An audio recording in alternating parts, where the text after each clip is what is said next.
Assalamualaikum warahmatullahi wabarakatuh. Halo semuanya, selamat datang di channel aku Yeni Nur Faiza.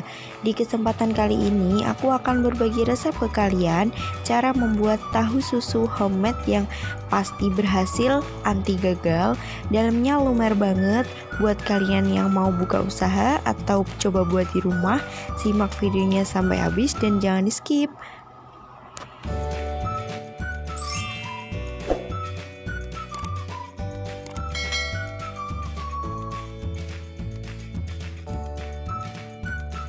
Di sini untuk bahan-bahan yang aku pakai adalah 3 buah tahu putih ukuran besar, lalu 1 saset kaldu bubuk, terserah boleh merek apa aja, 1 sendok teh garam, 7 siung bawang putih yang ukuran sedang, 1 sendok teh baking powder, 1 sendok teh soda kue, dan 1500 ml air atau 1,5 liter. Sekarang aku bakalan sisihin dulu untuk bahan-bahannya. Kalau kalian pengen lihat resep lebih lengkapnya, langsung cek deskripsi box ya. Sekarang aku bakalan potong-potong dulu tahunya jadi kotak-kotak kecil. Nah, untuk satu tahu ini aku potong jadi 10 biji. Tapi beda-beda ya, tergantung ukurannya. Pokoknya kalian potong tuh sesuai selera aja. Dan ini aku taruh di wadah yang ukuran besar, supaya nanti dia tuh tahunya bisa tenggelam sama kuah yang bakalan kita buat nanti. Jadi usahakan wadahnya tuh yang besar ya. Tuh, jadi kayak gini langsung aja ini dipotong kotak-kotak sesuai selera. Kalau kalian mau potongnya kecil-kecil itu juga nggak apa-apa. Oke, yang kedua ini karena tahu aku ukurannya tuh lebih besar dari yang satunya yang tadi tuh, jadi ini aku potong jadi 15 biji. Nah, ini kayak gini ketebalannya itu terserah kalian atur sendiri. Kita potong-potong sampai selesai. Nah, sebenarnya ini tuh cocok banget untuk ide jualan karena untungnya banyak banget dengan modalnya sangat sedikit. Jadi worth it banget. Kalian bisa coba buka usaha tahu susu sendiri karena sekarang kan juga lagi masih viralnya juga kan. Meskipun udah jarang, cuman tahu susu ini masih banyak disukai para konsumen. Ini aku tata kayak gini biar nanti dia tuh muat banyak. Nah, ini nggak apa-apa di pepet-pepetin, ukurannya nggak apa-apa. Yang penting itu nanti wadahnya muat, dan potong sampai tahunya selesai, sampai semuanya habis. Dan ini aku udah selesai motong-motong tahunya. Sekarang ini kita sisihin dulu dan kita akan buat kuahnya. Di sini untuk bawang putihnya kan aku pakai 7 siung. Itu langsung aja ini aku haluskan.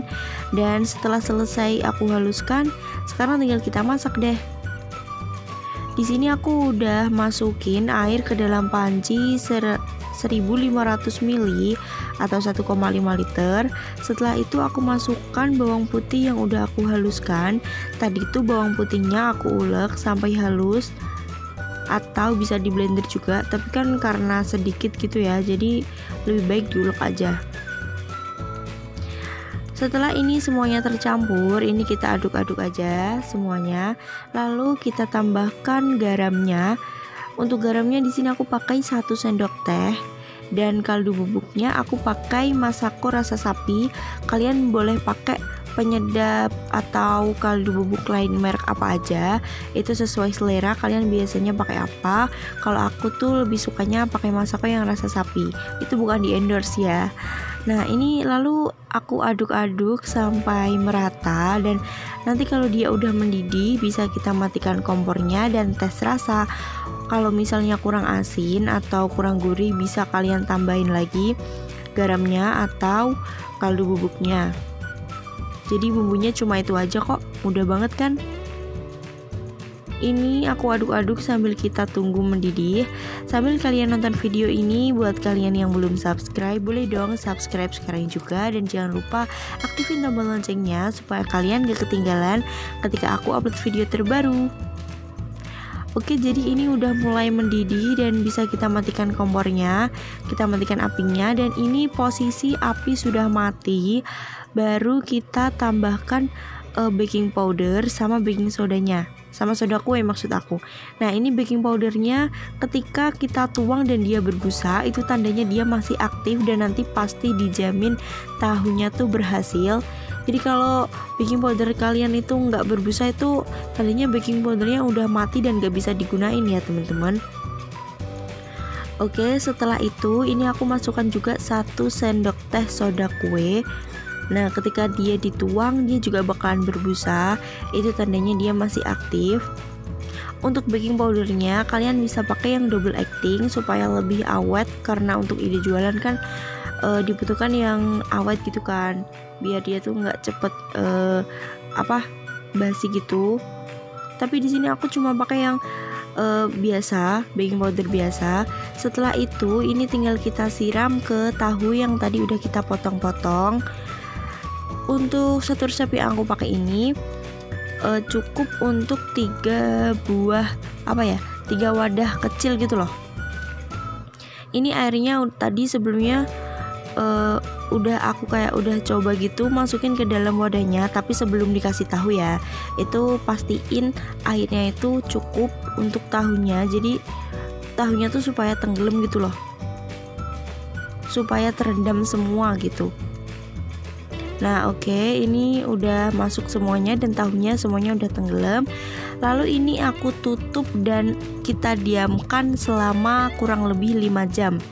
Jangan lama-lama ya, soalnya nanti kalau kelamaan tuh takutnya tahunya terlalu lembek dan hancur gitu. Jadi 5 jam menurut aku udah cukup. Dan ini udah 5 jam, dan setelah 5 jam tahunya tuh bakalan mengapung ke atas. Tuh kalian lihat sendiri, dia tuh mengapung. Tadinya kan sebelumnya itu tenggelam kan ya tahunya, tapi setelah 5 jam dia mengapung dan ini pasti berhasil. Jadi rahasianya tuh di sini. Kalau tahu kalian nggak ngapung tuh bisa dicurigai ya, mungkin baking powdernya atau soda kuenya nggak aktif. Dan ini asal kalian tahu aja, tahunya tuh teksturnya berubah jadi lembut banget dan teksturnya kayak licin gitu. Itu nggak apa-apa, itu tadinya dia tuh udah baking powdernya udah masuk dan ini udah lumer banget dalamnya kalau kita goreng nanti. Nah biasanya kalau pakai untuk dijual itu kan ditaruh ada yang kecil-kecil kayak gini kan. Jadi ini aku taruh, tapi ini nggak aku jual kok, ini aku makan sendiri. Tapi kalau kalian mau dijual juga nggak apa-apa. Nah ini kita susun sampai penuh, dan setelah ini terisi itu tuh ditambahin air biasa. Dan air rendamannya ini bisa kalian pakai untuk merendam 1 kali lagi, tapi harus kalian tambahin baking powder sama soda kuenya. Takutnya yang pertama tadi kan masih udah nggak aktif gitu. Oke, dan sekarang ini aku tutup dan aku tambahin air. Dan untuk nambahin airnya tuh maaf nggak ke video. Dan ini aku simpan di dalam kulkas kurang lebih 3 jam. Dan ini setelah 3 jam bisa langsung kita goreng. Tapi sebenarnya nggak ditaruh kulkas dulu, langsung yang tadi digoreng itu juga nggak apa-apa kok. Cuman karena ini waktunya kemarin aku nggak cukup, jadi aku taruh di kulkas. Setelah itu ini aku udah siapin minyak panasnya dan tinggal kita goreng. Untuk tips menggorengnya itu kalian harus hati-hati banget saat memasukkan tahunya, soalnya tahunya ini tuh empuk banget dan gampang hancur. Jadi kalian harus pelan-pelan. Dan untuk menggorengnya itu rahasianya nggak usah dibalik-balik, nggak usah diorak-arik gitu, cukup 1 kali dibalik aja. Setelah ini kalian tuh diemin aja, kalau bawahnya kelihatannya udah kayak kecoklatan atau kering gitu, baru kalian balik. Nah udah, ini biarin aja gini, diemin, nggak usah diapa-apain, nggak usah dibolak-balik. Dan ini udah bawahnya udah kayak mengering gitu. Oh iya, kalian masukin ke dalam teflonnya itu jangan sampai terlalu penuh ya, soalnya kan tahu dia bakalan ngembang gitu kan. Jadi kalau tadi tuh nggak penuh, tapi waktu digoreng jadi ngembang, jadi penuh deh kayak gini. Nah tinggal kita balik dan kita tunggu sampai yang bawahnya juga mateng. Kalau udah mateng atau crispy itu langsung kalian angkat. Oke teman-teman, jadi ini tahu aku udah mateng dan baliknya, maksudnya baliknya itu udah matang semuanya, udah nggak ada yang putih dan udah siap kita angkat. Sekarang ini udah aku hidangkan di dalam piring dan lebih enak lagi kalau dimakan pakai saus. Sebenarnya nggak pakai juga nggak apa-apa karena ini rasanya udah gurih banget. So ini aku bakalan tunjukin ke kalian tekstur dalamnya tahunya tuh, karena ini bener-bener lumer dan jadi tuh, itu sama persis kayak tahu susu yang dijual itu. Ini lembut banget dan rasanya itu gurih, bumbunya masuk ke dalam. Oke, sekarang aku akan cobain tekstur tahunya, rasanya kayak gimana. Dan ini bener-bener enak banget, sama persis kayak yang dijual itu. Jadi buat kalian yang mau coba buat ini untuk ide usaha, ide jualan, bisa banget kalian cobain resep dari aku ini. Dan jangan lupa juga buat kalian yang udah nonton video ini, tinggalkan like, komen di bawah, dan jangan lupa subscribe karena subscribe itu gratis guys. Dengan kalian subscribe itu tandanya kalian mendukung channel ini semakin berkembang. Aku mau ngucapin terima kasih banyak buat kalian yang selama ini udah support channel aku sampai detik ini. So buat kalian yang pengen request selanjutnya aku buat resep apa, silahkan tulis di kolom komentar ya. Terima kasih, sekian dulu video dari aku. Kurang lebihnya mohon maaf. Wassalamualaikum warahmatullahi wabarakatuh.